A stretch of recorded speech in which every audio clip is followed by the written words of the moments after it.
and welcome. I'm Joyce, and here's what happened this week. The uniforms to be worn by ushers at this month's presidential inauguration are ready for the big day.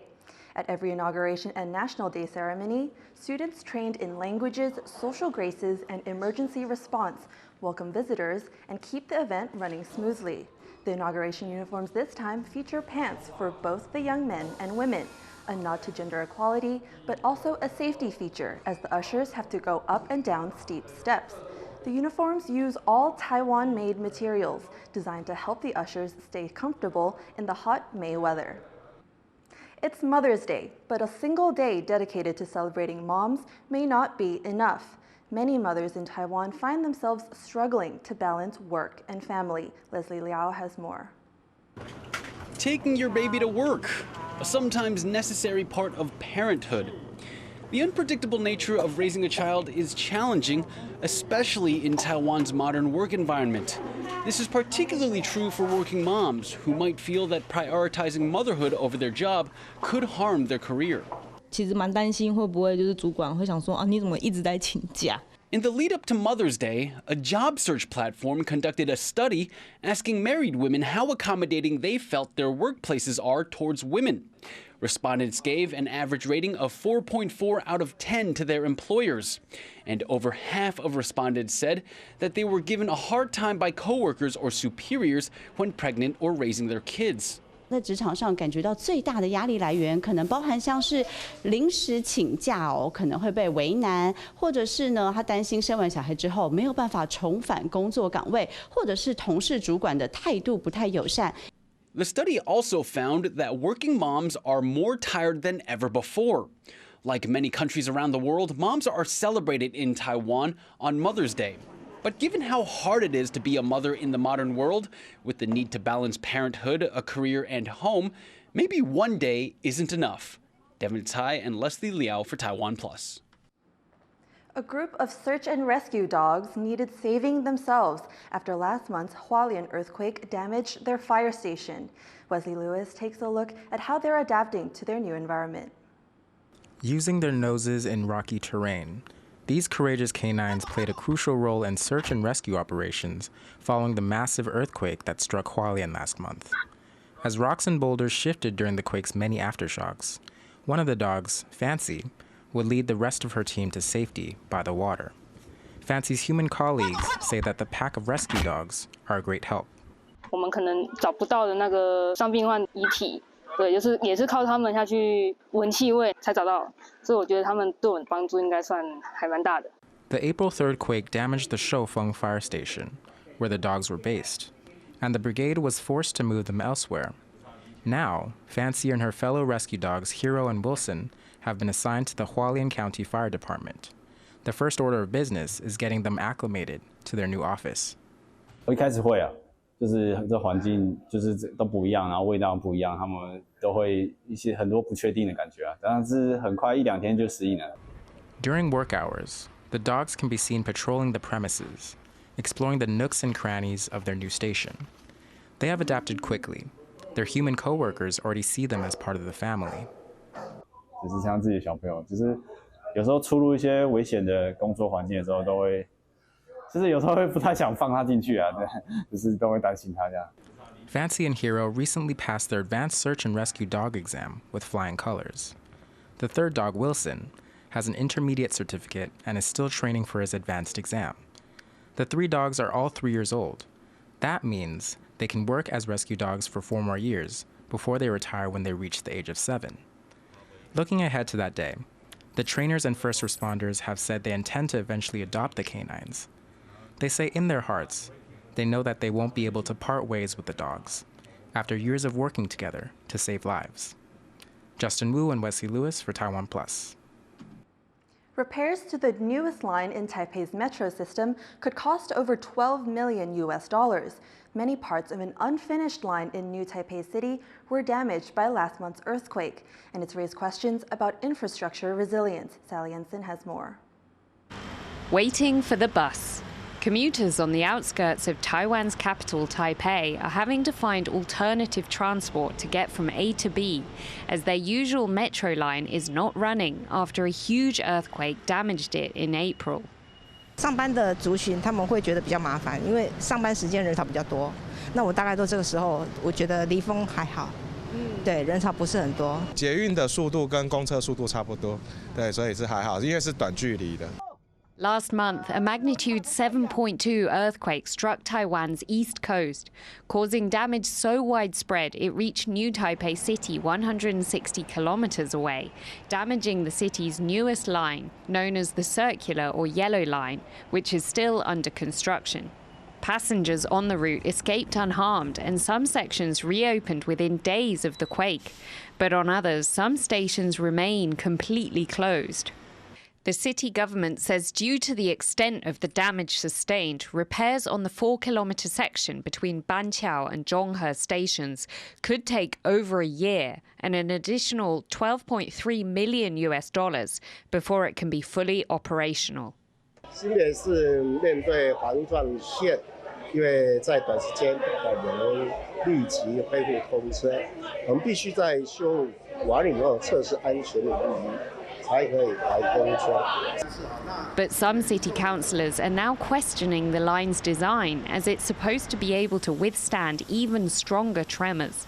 It's raised questions about the resilience of Taipei's transit system in the face of natural disasters. But transport experts say the city's transit infrastructure conforms with strict government codes. I personally believe that's not because of poor construction or design, because design is already follow the government standards. I expect in the future that the design protocol or standards maybe should be modified to higher magnitude of earthquake. While awaiting repairs, commuters who normally rely on this line are being offered a free replacement bus service. But with earthquakes and typhoons common here, many will want further reassurance that the rest of the circular line is built with safety as a priority. Tseng and Sally Jensen in New Taipei City for TaiwanPlus. A train line connecting Jiayi City in southern Taiwan with the scenic mountain area of Alishan is expected to reopen later this year. As Leslie Liao reports, this beloved and historic rail line is being revived 15 years after a typhoon knocked it out of service. Waking up at 3:30 a.m. may not sound appealing to most people, but if you're in Jiayi in southern Taiwan soon, there's something that makes the early wake up worth it. Jiayi neighbors the Alishan National Scenic Area, a mountain resort area known for its forests and gorgeous scenery. It's home to the Alishan Forest Railway, a train line that snakes through steep slopes and can take visitors from the city straight to one of the best sunrise viewing spots high up in the mountains. 开到半山上的时候，那个雾看起来就有点像那个云那样。When you start and it's dark and all the people sitting, waiting. And then you come here and it's getting clear. It's nice. I like the train ride a lot. The historic rail line is steeped in history. It was used for logging in the 1900s, but has since become a tourist attraction. I think it's beautiful and it's really nice, really pleasant. But in 2009, Taiwan's deadliest typhoon on record, Typhoon Morakot, damaged part of the railway. Morakot devastated the rail line, warping tracks, distorting terrain, and flooding stations. The damage cut off Shizilu Station, halfway up the mountain from the Alishan Station. 我们进来的时候，路线都是中断的，根本连台车那都不能进去。 Later typhoons disrupted repair efforts, causing even more damage to the railway. These days, visitors who want to get all the way to the top of Alishan need to take the train to Shizilu Station, then transfer via shuttle bus. Though it still gets people to their destination, it's not as convenient as taking a single ride. 到这边已经要3个小时，接驳车听说好像要等1个小时。 But now there's good news. The Alishan Forest Railway is slated to make a full return to service in July, 15 years after it was cut off. 希望在7月就能够正式的全线通车。 Part of the reason why repairs have taken so long is because fixing train tracks 2 kilometers above sea level is complicated. Everything from materials to equipment had to be carried up the mountain manually. 就是都要扛着机具，然后走山路，然后山路那时候有一些都是一个人走，要一边靠着墙壁这样，不然这边都是悬崖。Though it took a decade and a half, the Alishan Forest Railway's grand reopening is on the horizon. Soon, it will be all aboard for everyone looking for a ride to one of the best sunrise spots in Taiwan. Devin Tsai and Leslie Liao for TaiwanPlus. An alcohol awareness group is calling for May 9th to be marked as an alcohol-free day to help combat one of Taiwan's biggest health risks. Marianne Strother has more. A catch-up with friends or a thirst quencher on a hot day. Alcoholic beverages are easy to find in Taiwan. But drinks just like these cost the government over $100 million every year, as they fork out the money to cover alcohol-related medical expenses, a figure that increases to $1.5 billion when including overall economic losses. We still don't know all the possible dangers of alcohol. A new report from the World Health Organization has linked alcohol consumption to 7 types of cancer. But one group in Taiwan wants to raise awareness of the issue and is calling for May 9th to become an alcohol-free day. 从喝下去开始呢，从食道、胃、肝、胆、胰脏都会有一些状况，那甚至呢，对脑也会有问题。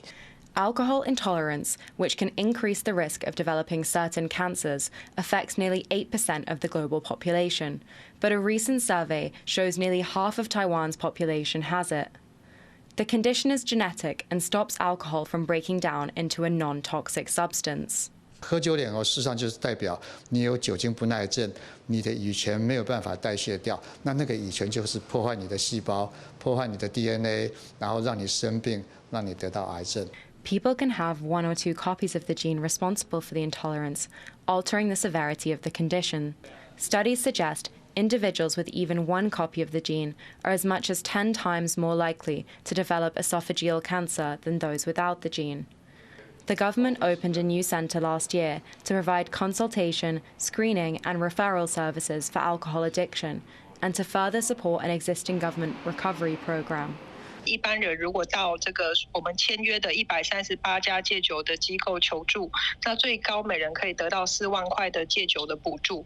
These subsidies are an attempt to tackle the problem at the source, to prevent the thousands of deaths each year caused by excessive consumption. Justin Wu and Maddie Anstruther for TaiwanPlus. A forest conservation agency is coming under fire for stirring up insects not approved for human consumption. The agency, based in southern Taiwan's Jiayi, held an event last month promoting insects as a more eco-friendly food source. The event featured a demo on deep frying the lychee giant stink bug, but the species has not been approved as safe to eat by Taiwan's Food and Drug Administration. An investigation found no one at the event ate the bugs. A rare type of seahorse has been found off of Taiwan's southern coast for the first time. Our reporter Sandy Chi has the details. This tiny fellow has been spotted in the waters of Xiaoliuqiu, a small island off Taiwan's southwest coast. And while it may seem like an ordinary seahorse, it's raised eyebrows among divers here. 它这一次是在小琉球首次被我们发现，我们寻找了很多年。 The species of pygmy seahorse is tiny and well camouflaged, usually spotted among seagrass, soft corals, or sea fans around Green Island, all the way on the east side of Taiwan. Local divers say they spotted 2 of them off Xiaoliuqiu, and 1 was pregnant. 照顾卵，然后孵化成小海马的过程是由雄性来孵育。这一只海马其实是一只雄性的，然后目前它的腹部可以看到它明显的肿大那其实是有一个育幼的一个过程。 Although only 2 were found around Xiaoliuqiu, divers here are hoping they continue to breed, so they'll be here to stay. Ethan Chen and Sandy Chi for TaiwanPlus. Thank you for watching. Here's what happened. Finally today, check out some looks from the Met Gala in New York with the theme Garden of Time. I'm Joyce. Take care and see you next week.